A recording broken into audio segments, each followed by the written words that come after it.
also frequencies across Liberia. Our guest is over the year. He's the president of the LBDI. The LBDI is the Liberian Bank for Development and Investment. Mr. Dio Z. Delani. Mr. Delani, welcome to the program. Long time. Thank you, thank you, thank you. I know since we spoke, we haven't again. No, we haven't. Okay. Welcome to the SMS. So, how has it been? Because since we spoke, the first time we spoke, it was after you've just taken over at the bank. So, how has it been now with you? Well, well, it's been good. It's been good. Okay. We've still been in some hard times. We've been very realistic with regards to where we are with the bank. We were pushing our liquidity, and we were trying to build the public image of the bank again. We were trying to regain confidence in the market. We were also doing a lot of external outreach, like international outreach, to again regain confidence in the bank. Um, and then we started to look at other market opportunities, across the country, but also importantly, to take a look at our staff, the staff welfare, and see how we are, what the staff morale is like. When an institution goes down and hit hard times, it also affects the people who work there, and it also affects the quality of the job because morale, of course, and certainly translate into performance. Okay. So last week, one of the things we had a supervision with the central bank. We went under a few discussions, reviews with the IMF, and then the central bank program we had has not come to an end, but has been slacked. Okay. So that's an indication that we have the bank has been performing and basic things like the increase in deposits, which means the Liberian people I think once again having confidence in the bank. Uh, So, there's an increase? Okay. there is an increase in deposits. Like we've seen that. So I presented to the staff together with the management team last week on our anniversary. We turned 57 actually last week, last Thursday. And we're quite transparent to let the staff and everybody who works to see where they play out in the numbers. You see, Okay. today the only thing we have to sell at perhaps the most important thing is our staff effort. So on that note, yeah, Okay. You spoke about reaching out internationally to some international institutions. Which of those institutions been reaching out to? well, we've been reaching out to what like to call LBDI old friends. Okay, your old friends. So, for instance, we were created by, together with the government of Liberia, we were created by the IFC, the International Financial Corporation. The IFC is basically the private sector arm of the World Bank Group, right? So we had a meeting with them. We were out again at the World Bank annual meeting, so we were there reaching out to the World Bank, we were reaching out to KFW, and I like to call them old friends because these are all post-war shareholders of LPDI. Okay. They are Jean Frances de Duvalmont. We did reach out to them as well. They're currently financing some projects with us in terms of our restructuring and redesign of the bank. They So are financing the project. they are financing parts of that. That's good. Because what we've been doing with them is to say, look, in terms of the redesign of what LPDI is going to be, what the role is going to play in the country, we need you to be a part of this journey with us. That is not something that we can do on our own. We need your expertise, particularly your expertise. So they'll be financing some of our strategic plans together with us. We also been working very closely with the Africa Export Import Bank, AfriExim. They are good partners of ours. We're in discussions with them. And it's 6 months. These things take a while, yeah. Okay. And then we have some other international organizations, they're partners that whether it's the TFC or the British International Investment. So we're having those discussions. They're coming to the office to see us, me and the management team. Sometimes they invite us over, we go there. And a lot of them were external, and then now they're returning the visits, which is a good sign, and everybody is playing cautiously to see Okay. where and how we're going.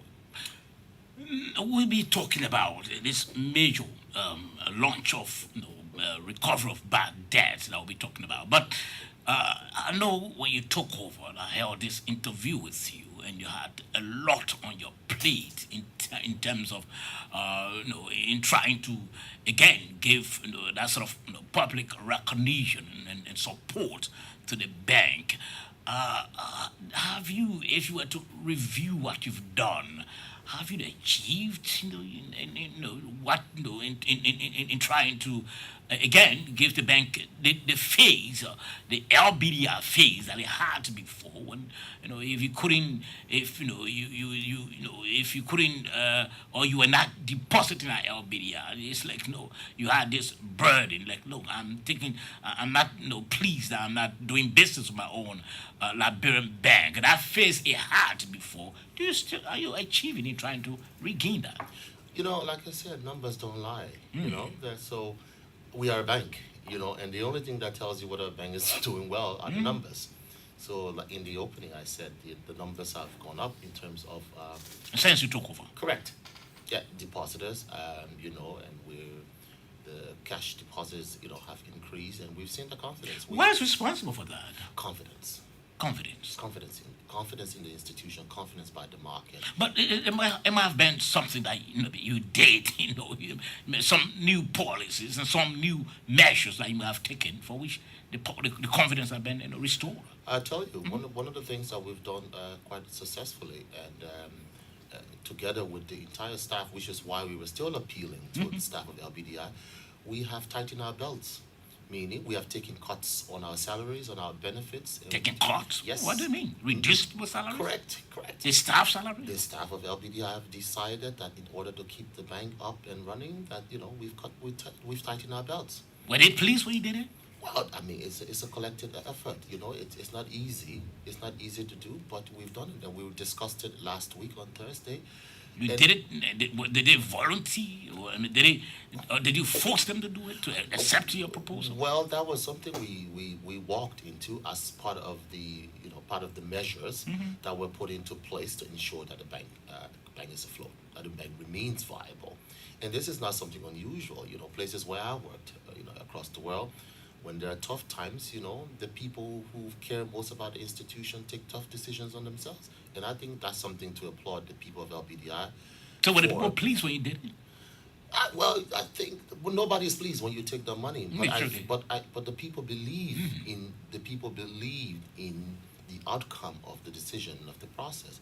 So last Thursday we had a town hall meeting with the staff where we still have this in place, but we made an appeal to the staff to say, look, this is something that we will all look back on and say, look, this is the decision that the people of LBDI took to keep this institution alive. And I think this is something the Liberian people need to know, that there are committed people within that institution that are tightening the belt. And the word goes around in this country. Coming back to what you said regarding what policies, that policy number one. And the word goes around that we are not splurging on ourselves. And hence, people then have confidence to bring their money back into the bank. That, okay, these people are being prudent. They're taking measures to ensure that the money is handled with prudence. Starting and beginning with themselves. And that is what has brought the confidence. Yeah, you can say Dio has come here. He's talking on the news. He's put some billboards up. But it's the people of LBDI. All of them who've tightened the belts and decided that, look, we'll do whatever it takes to keep this institution going. And I think the Liberian people have Did you rewarded. promise them that in the future you're going to put back that money? Yeah, of course, because this is what the people work for. And the Liberian people are rewarding the people of LBDI by the numbers. And all of that will come to fruition. However, nobody can remain hungry forever, you see. I know that. So yes, why people might be able to tighten their belts and say, look, we hold on for a while until things turn around. Okay. They have expectations as well. Okay. Now, the LBDA has launched an aggressive bad debt recovery program. What does the bank want the Liberian people to know about regarding this program that you've launched?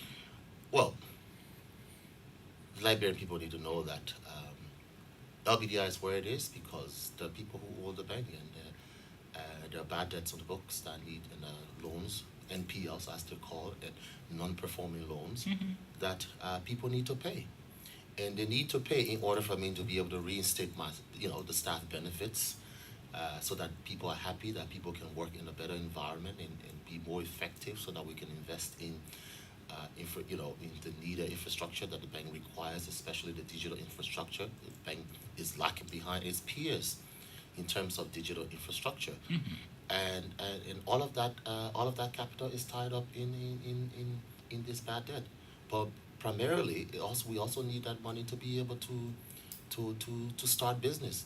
Our business is literally frozen, um, and we need that money to lend to SMEs. We need that money to lend to individuals, and to market women, to Pempe, the Keke boys. We need to be able to design products to accommodate, because the Liberian people look up to LBDI as their development bank, as their indigenous bank, to be able to adapt and cater to all walks of life in Liberia. But that is not possible when we have, stranded capital locked up in loans that are not performing. So this is important that, that this program is as aggressive as possible, so that we can recover this money. How many individuals who took your loan and up to present they are unable to pay? Do you have a record of that? Oh, we do have records, but banking is, there's several. We're talking about up to 3,000. But Up to 3,000. but yeah, bits and pieces. But if I were to give you some statistics and say, look, my top, if we said top 50, if we said top 50 now, top 25, in fact, top 25 account for about 19 million. Top 25 19 million. account for 19 million. $19 million. Institutions or individuals? Well, the combination of both. Yeah. Are they in country or are they out of country? Oh, we do have some people.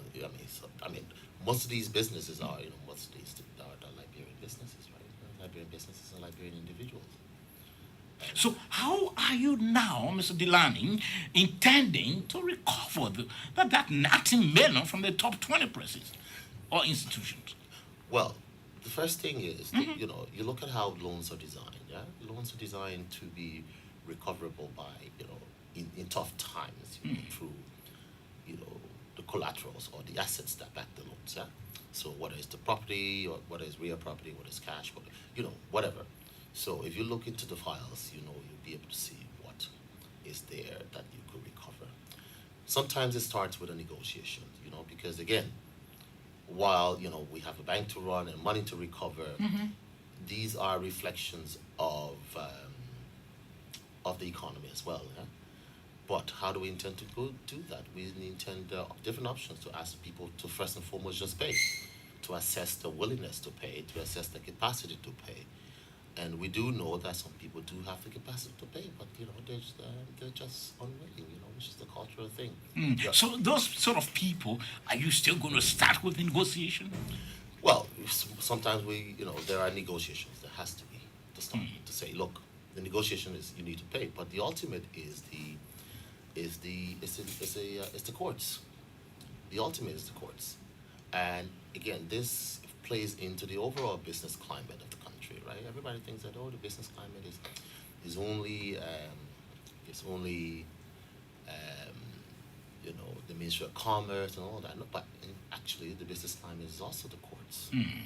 You see some of the most the most viable economies in the world are places with an effective recourse system. Let me call it that way, where an investor, a bank, or a business person can rely on the rules. So we are counting on the courts. We are counting on the legal system, the judicial system, and the recourse system that has been put into place to be able to support us in this effort. The top 25 individuals, top 25 that you made reference to, Are they, are they marketers? Are they business people only? Or do you have, some in government? Well, I mean, for instance, we have Ellie Seliby, who owes us, Francis Dennis. These are former presidents of the bank. Francis Dennis, Yes, he he owes. owes you. He owes us. How much does he owe? Well, I'll keep that confidential. But What's about, apart from Francis Dennis, what's about John Davis, if I'm mistaken? no, John is. He's. I mean, He doesn't owe the I think, bank? well, he's not on that list, but Okay. yeah, Ellie Seliby is there. And these But are. where are you going to find Ali Salibi now? Ellie Seliby is here. We're in conversations with he was one time central bank governor. He was one time minister of finance. We want to know some of the names on the list, there, Mr. Delany. Well, Because it's a public. I'm sure it should be a public, public list. Then let's try to know some of the Well, names. I've given you. Yeah, I've given you you. just- I've given you two. You just And those the- two, no, yeah. and the reason is these are people these are individuals who should understand Hmm. the situation of LBDI, because they themselves sat in the seat where I sat. Hmm. And they should be one of the first people or persons to have come up and say, look, this is the situation here. I've been here 6 months. One of the deliverables was this NPL. We are the face of NPL in the country. And, and I would expect that they would have come to say, look, this is our will and you our support to get this, and, but unfortunately, the level, again, this is how it is, that one thing is to have is to want to, is to owe a debt, but one thing is the willingness to pay, and that's something we've seen in LBDI that has been quite difficult to reach out to some of these people and try to get them to even come to the table to have a discussion on it. Apart from the two you named, do we have others on the list? What influential in the society, well-known people, or well-known businesses on the list? Well, yes, we do have, but again, don't forget, this is a Liberian bank and primarily to support Liberian businesses, yeah. So we do have people, but we do have people who are cooperative and understanding, but and do not have an affinity to the institution, right? So those kind of people, those individuals, like everybody else, we need to, collect collect the money from. But, But, the- have, but, have but you have you reached out to all those debtors, though? Those 25 top presidents? Have you reached to them? we are reaching out to them. We've put up a task team or task force within the credit department, and reporting directly to the CEO's office, which is almost like a parallel team that also reports and together to the management as well. And I'm part of that. That is tasked with aggressively going after these borrowers.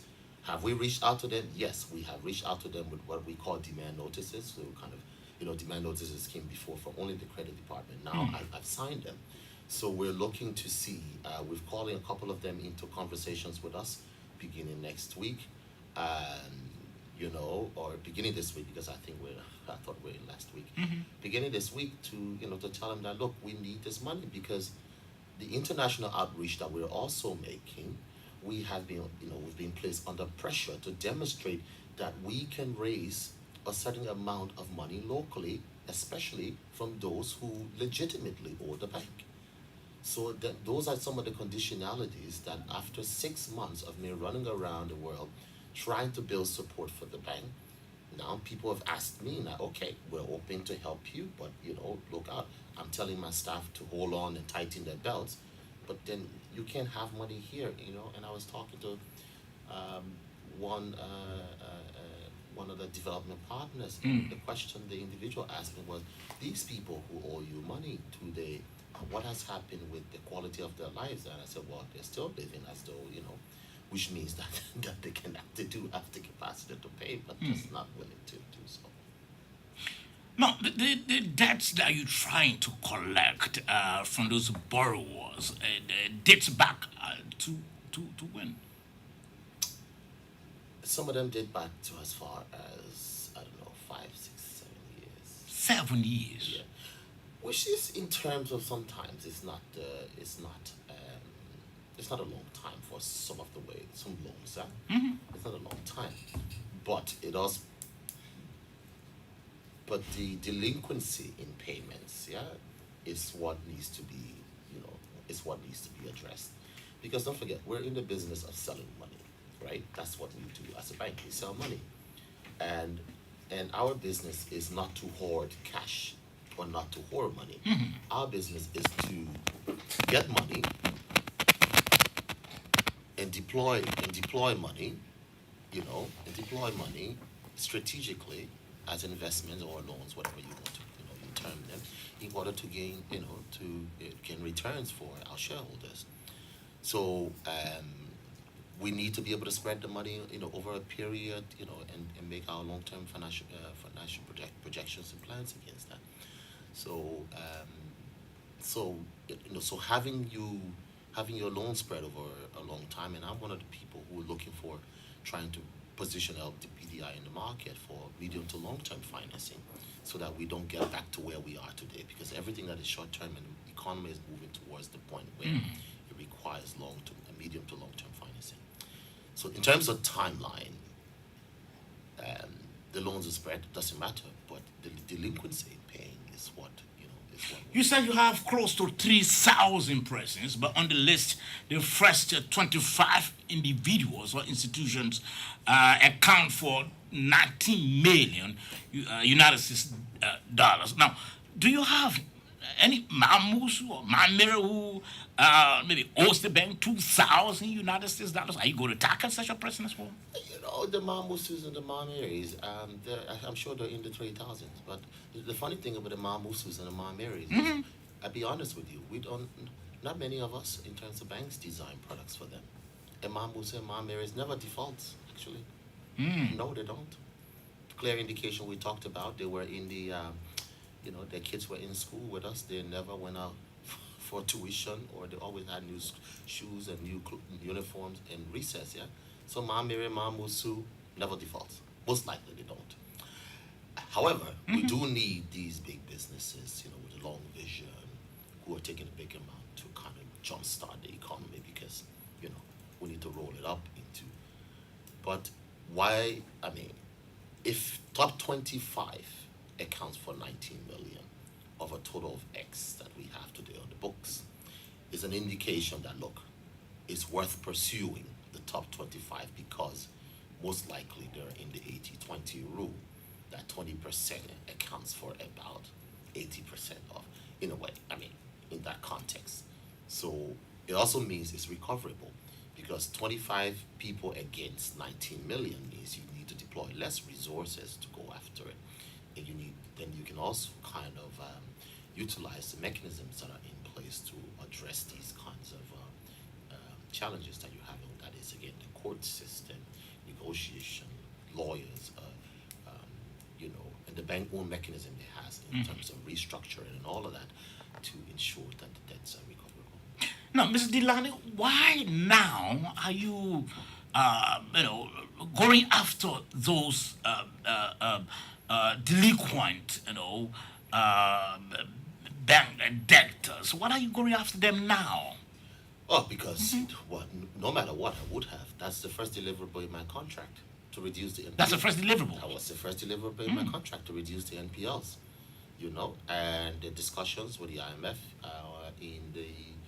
at the World Bank annual meetings, that came up again. They were just here a few weeks ago. That came up again, and all of the partners that we're intending to work with, whether it's, again, we're looking for the DFIs to help invest in LPDI as it once was.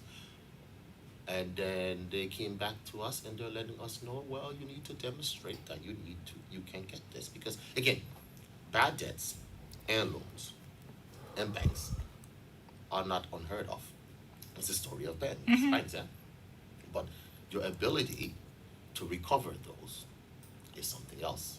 And that's why we had to do that. We had a lot of things on our plate, but this is your first deliverable.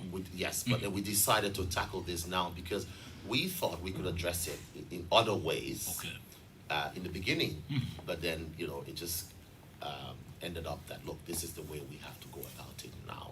And again, thanks to the bank own internal mechanisms that are all enshrined in the covenants around the contracts and all of that, that they allow us this avenue to be able to pursue it. And that's what Now, we do. pursuing individuals that owe the bank, close to or 90 million United States dollars, it means that you are also using resources to go after those people because setting up a team is very costly. Do you care to tell us more about that?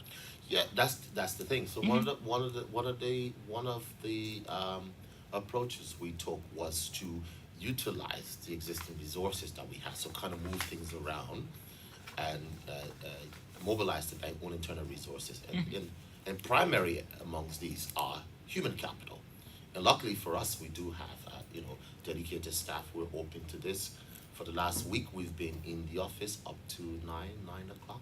Friday, we were there up to 8:30, reviewing this whole recovery strategy, what it is that we're going to do, and thanks to, for instance, thanks to the American ambassador who mentioned this, a while ago about, you know, that LBDI needs to recover its money because I think his institutions are in the mix of development finance institutions that want to work with LBDI, and everybody talks to everybody in that circle like DFIs. So and they know this is a task that we have to. So we were, so he kind of mentioned that, and it has also given the staff and the team who are committed to being part of this task force, a bit of energy to go after this. So that's something we applaud. Do you care to tell us how much the bank so far has spent or has used in trying to pursue the monies owed you? Well, on top of my head, I can't. I mean, you mean since I came in, or Since you set up the team to go after all those borrowers who defaulted. so I would say roughly. What I would say, I've got myself. I've got about four, and then I've got about. So I would say the salaries of about five, because I have like about 4, 5, and maybe a quarter of my time that I've dedicated to this. So if you were to do the calculations, well, I can give you the number on top of my head now. But again, what we've used is time into setting this up, the strategy around it. Now we're going to start deploying additional resources in terms of, for instance, lawyers, specialized lawyers to go about it.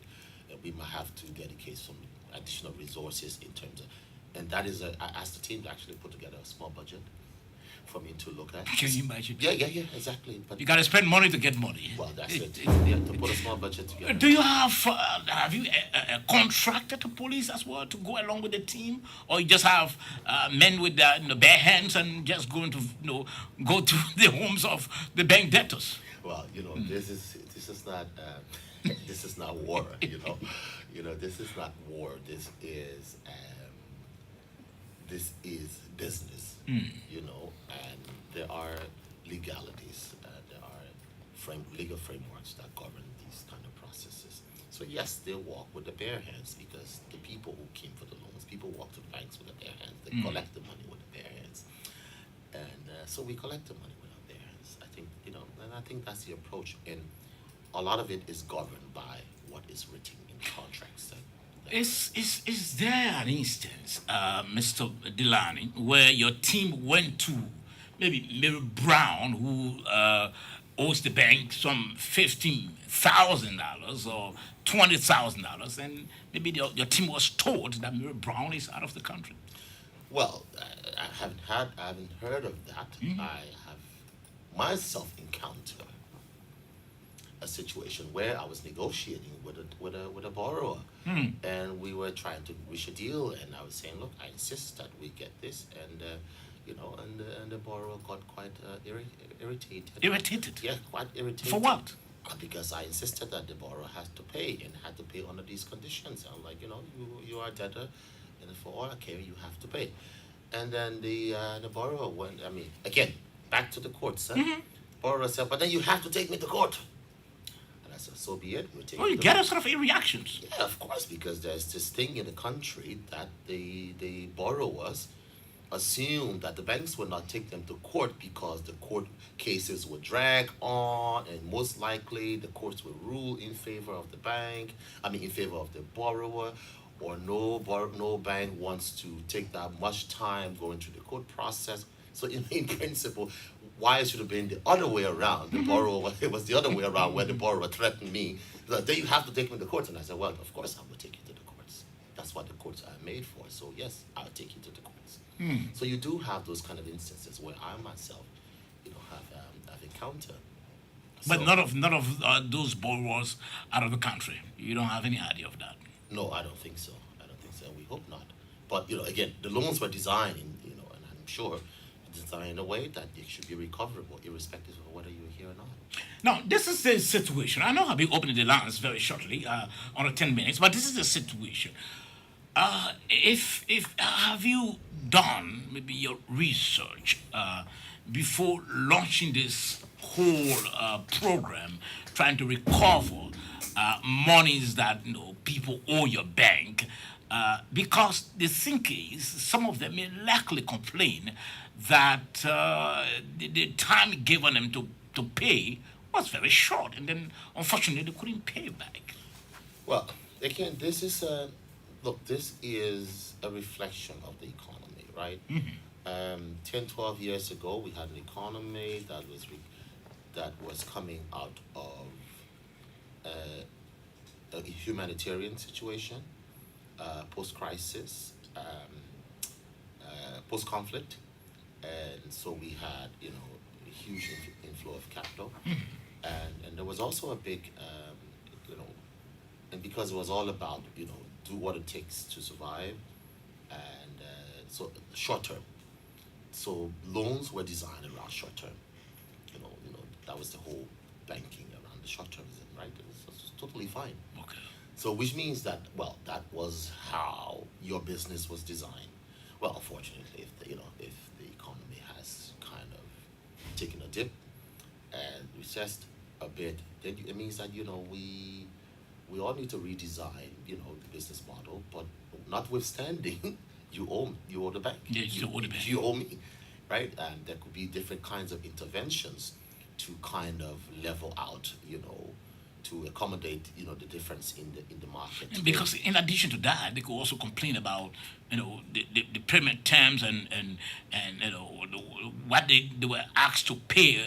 Maybe was very high, and maybe they don't have the resources to do that now. Oh wait, well, that again, you talk about research, and the good thing we do when we do give up money, we do research on you as a borrower, which means we assess your capacity to borrow and to be able to pay according to the terms of the contracts, right? And even when we go after the bad debts, we also assess your capacity to pay according to the contract or according to the prevailing circumstances, yeah? And like I said, we're selling money and we don't want all the money today. It makes sense for us to be able to spread the money over a period, the amortization of what we do. But you still have to pay us. Meanwhile, ourselves are trying to address the gap in the market. We hope we can, LPDI can play that role to address the gap of medium to long-term financing, which is absent, and and you're seeing the results with some of these, default on the short term. Recovering your debt or loans, people talk from the LBDR some 7 years back when other presidents didn't think about doing that. Mr. Delany, are you not, finding animation for yourself or what? Well, if someone has to do it, and and I was asked to come and take over the bank and help restructure the bank and help bring the bank back to its feet. We will take some unpopular decisions, but we will do what needs to be done, And I'm sure a lot of the people here, who some of them again, like I said, if the former presidents that own the bank, if they were in my position, they would do just that. If we're afraid to make enemies, then we will not work. Now, so how soon do we see the LBDR running to court? Well, actually, we will have conferences with them this week. With the top 25, we're going to have them with us. Did they agree to come? Well, if they don't agree, then also the court system will ask them to come. But again, we have to exhaust all the mechanisms that we have internally to be able to ask them, look, as your lender to whom you're in default, we're asking you to please come over for a discussion. And that's a start. But then in parallel, there are the court systems. And we're really counting on that. 90 million is a lot of money. If you recollected that money now, Mr. Delany, what are you going to do with the money? Oh, we're going to be looking. We're going to be looking into different kinds of products. Yeah, we're going to be looking into products for the Mamusu and the Marys. You know, we've been under, I shouldn't call it pressure, but we've been asked to do a lot more for small Liberian businesses, right? You know, it's not all about the big corporates, too. You know, I mean, we love them and we should, and they're the engines, they're driving, but we need to be able to find a way to formalize our informal sector, and hopefully LBDI can play that role. So we're looking to see what kind of products we can design and Okay. deploy for Mom Mary, for the Pimpin Boys, for market women, you know, for smaller businesses, for a bit of a, we're looking strategically into agriculture, small low value manufacturing, you know, in whether it's cocoa, rubber, you know, for smallholders, we're looking into those kind of programs, and that's where we see this 19 million going. But also heavily investing in the digital transformation of the institution. Okay. Now, shortly open the lines, but are you certain that because this is enshrined in the contract that you signed to be able to recover, and it's a major deliverable for you, are you certain that you're going to achieve that? Well, we hope, you know, we can only try.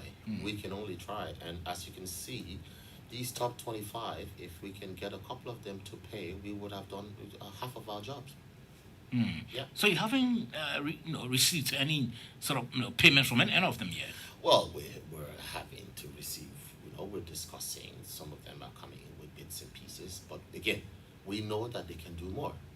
So that's the aspect of how willing are you to pay based on your capacity. So this is why the conversation is about, uh, well, this is what I mean. You can't owe me $100,000 and come and say I'll give you $10, and I know you're living a life of 50,000. Yeah, you know, then it tells me that you're just not willing to pay. And meanwhile, all the while, the money is trapped up, and then we're having expectations to loan money. And I always make the question: whose money should I use? So you are not loaning currently? I mean, I'm looking. I mean, I'm strangulated in how much I can loan because I need to be able to, you know, get the money out that I can loan, right? I mean, how can you keep giving out and you're not getting? How would you continue to loan if you're not getting money? How would you loan? So you close your book on that? Well, the books is not too entirely closed, but we've been very cautious because we have the pressure here to collect that money. Now,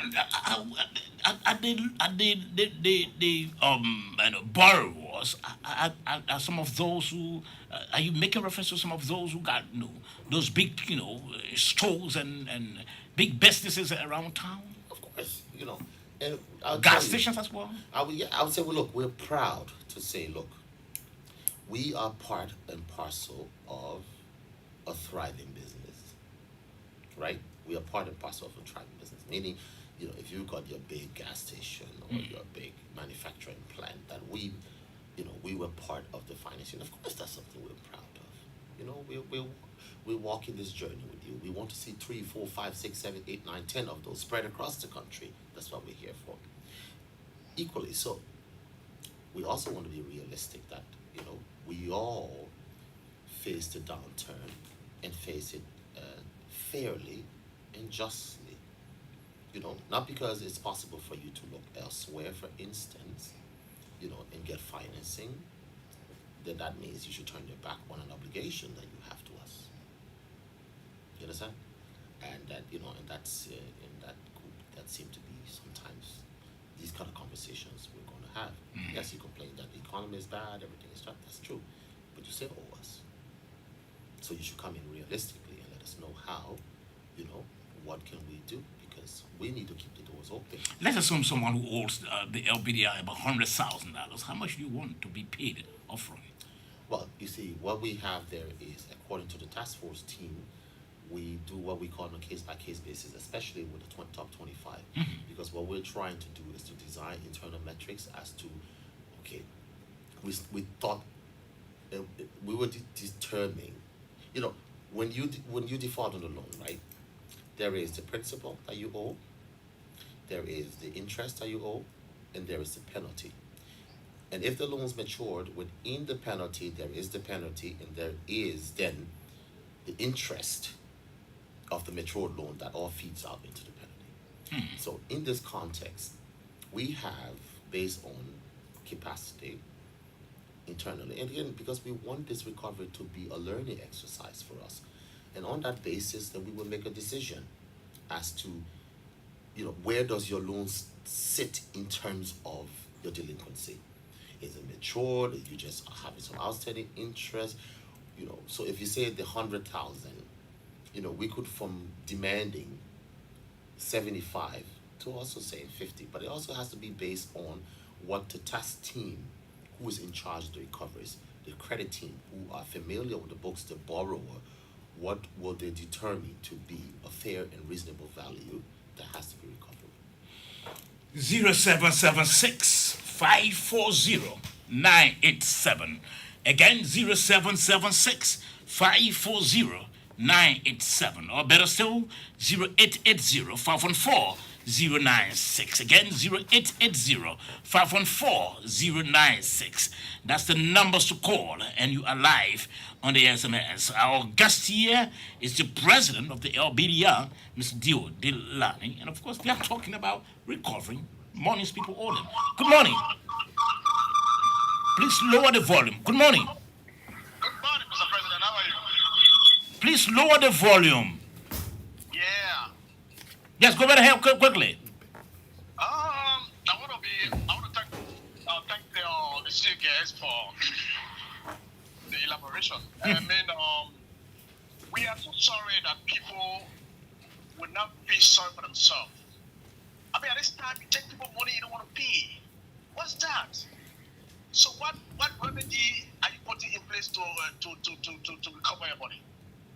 That is one. Two, FBDI is a constant habit of not giving money to petty traders. They always want to give money to big company or big business world. What is that? That one. Thank you.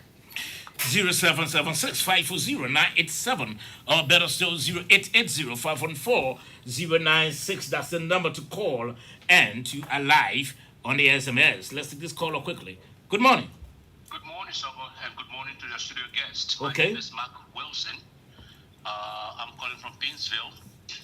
I'd like to just thank the studio guest for really deliberating on the issue. I don't want to take a route where I will begin to judge, the debtors before the courts can pass a judgment.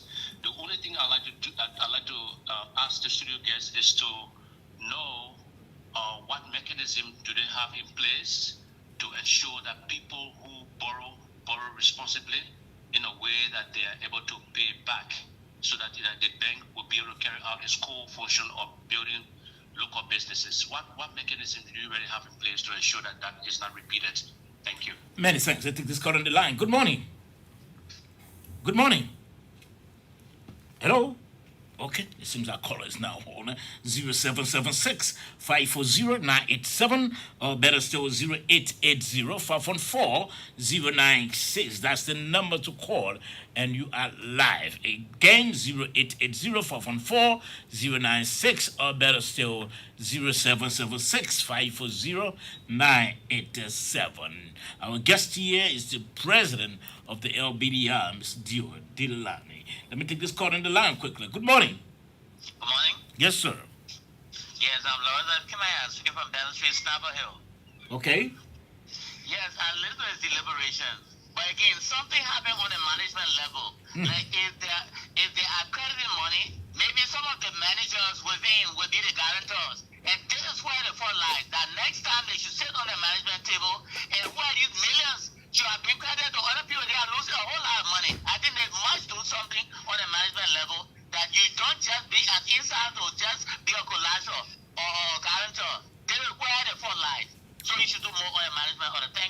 Many thanks, many thanks. Let me take this call on the line. Good morning. Good morning. Good morning. Yes, sir. Yes. Okay, I call you from Tamaba. To be presented, but I'm not there. I'm kind of fully. Mm-hmm. Let me tell you, still again. No, I just want to caution the borrower. In our local parliament, they say that if you washing the, if you eating the thing today, you wash it, it's for tomorrow. Now, like what they're doing now, if all of it that they meaning that they be embarrassing other people that actually, kind of sincere to the process. So I'm just urging them that all the court proceeding, that they be, how they call it, patriot enough to pay this money. Because it's embarrassing, that alone in Liberia, that, we are not serious in doing things. Eh? So it's just for training, they say. So I'm just asking them, I'm begging them, so that other people will find me at least to get loan from the bank and then make up their life. So thank you very much. Okay, many thanks, many thanks. 0776-540-987 or better still 0880-514-096. That's the number to call, and you are live on the SMS this morning. Our guest here is the president of the LBDR, Mr. Mr. Dio Delani. Good morning. Good morning. Mm-hmm. Yes, let's hear from you. Oh, he's off the line. He slipped off the line at 0776-540-987 or better still 0880-514-096. Let me take this call on this line. Good morning. Good morning. Hello? Good morning. Yes, good morning, sir. How are you, sir? I'm okay. Go right ahead quickly. Okay, I'm Mike Hens calling from Grand Mount County. Mm-hmm. Let's go right ahead. Yeah, I want to know from the president if there is any need that if they can help the other business people that are in the rural area that own shops. Okay. The man taking note, you'll respond to that. Good morning. Good morning. Yeah, good morning, sir. Yes, sir. Yeah, I'm Mr. Joseph Addison calling you from the city of Tucumberg, Bowman County. Let's hear from you. Yes, I want to thank. You have to switch off your monitor. Okay, it seems that you're not ready. Yeah, let me take this other call on the line. Good morning. Good morning. Hello? Oh, it seems this call is not ready. Let me take this call. Good morning. Good morning, Mr. Judge. Yes, sir. This is Justin Eskima calling from Johnsonville. Let's hear from you. My concern is that I want to firstly thank the student as the president. But you see, I'm thinking that the banks need to help the customers too, the would-be customers. Is there a system that you put in place that those who are considered would-be, that they can have some training for them before they can be allowed to take the loans? For example, we realize in our country here that some of the credit managers, they accept kickbacks from their clients. And when the man who's supposed to be checking on you is compromised by the deal that he's supposed to enter in the interest of his entity as well as the customer, then it creates weakness in the mind of the person who's taking the money, and these two can run the bank into trouble as well as the customer. So I wish that they can study that area. When customers are being accepted, there must be some training provided them when it comes to the kickback and other things, so that they can learn to be honest to pay their dues. Okay, many thanks. I understand. I just been told that this program is also being relayed by OKFM, Capital FM, and Prime FM. The three radio FM stations are relaying this program. Good morning. All right, Mr. Addison back on the line. Okay. Yes, I want to thank the studio guest immensely for all the deliberations. Like what in the previous caller just said, you're eating a pan in a good fat pan with a lot of chicken towels and whatnot. You can't wash the pan. How will you expect that person that gave you the food to give you food when you are hungry again? You get me, sir? Mm-hmm. Now, there are a lot of people who are taking loans from LBDR. Big business people that want to why not the little business? Myself, I'm a little businessman in Taubenberg.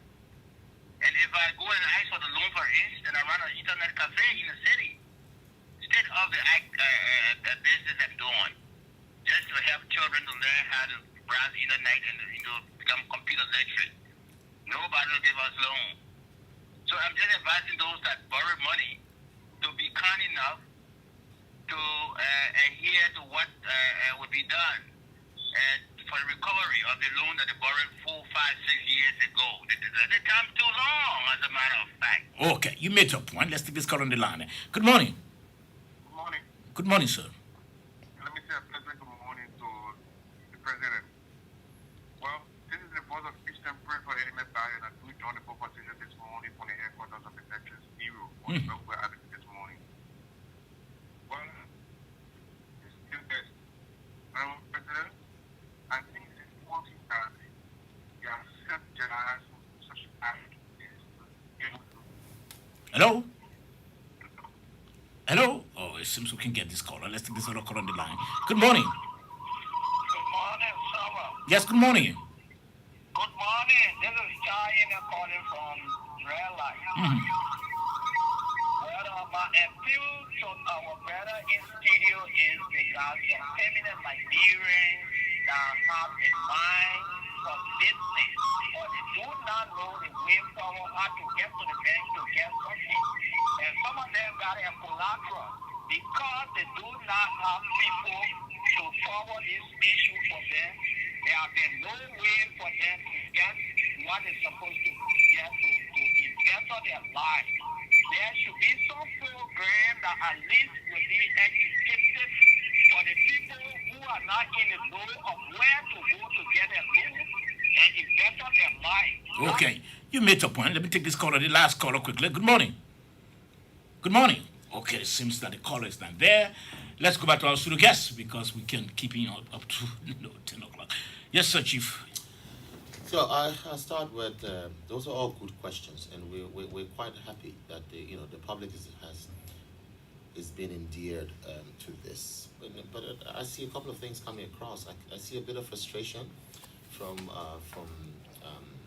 honest borrowers, small businesses. You heard Allison from Tottenham, his internet cafe.